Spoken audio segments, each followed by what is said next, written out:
Well, the talk of Keir Starmer perhaps having to resign by May of next year, accelerating thanks to the huge pressure that Reform UK is putting on this government. And I wrote about this today, by the way, over at Hever News. I'll put a link to my article down below. Do go and check out my Substack. Check out my article. We can stay in touch if you subscribe over there at hever.news. But yeah, look, very clear now that it is a real possibility, increasingly talked about, that the current Prime Minister could be gone by May. Labour MPs very worried, unsurprisingly, about their party's prospects. You see here already colleagues, a senior backbencher saying we're already canvassing on behalf of potential leadership candidates.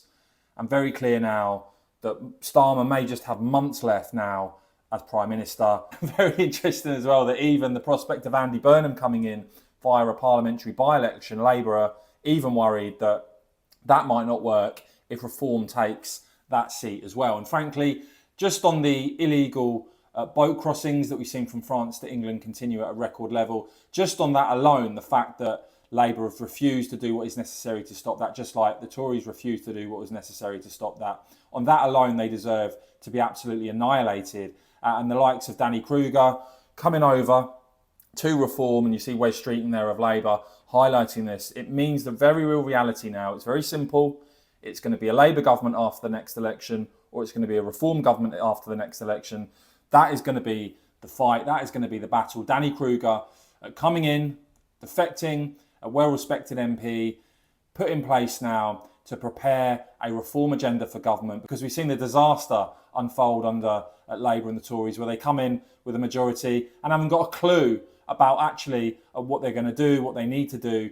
Reform need to be prepared, need to come in with specific plans. And Danny Kruger, this is some of what he had to say today. I am honoured to have been asked by Nigel to work with him, with Zia Youssef, with Richard Tice and our other colleagues to help Reform prepare for government. This is a team with the vision, the energy and the ideas that we need. And so let me say a word about the work that we're going to do. It's going to be difficult because we are planning change on a scale that the system has not seen since the modern civil service was created in the 19th century. And this work is going to be hard, and it will be opposed by the system. And that's why we need to be radical, taking on the vested interests and the incumbents who always defend the status quo.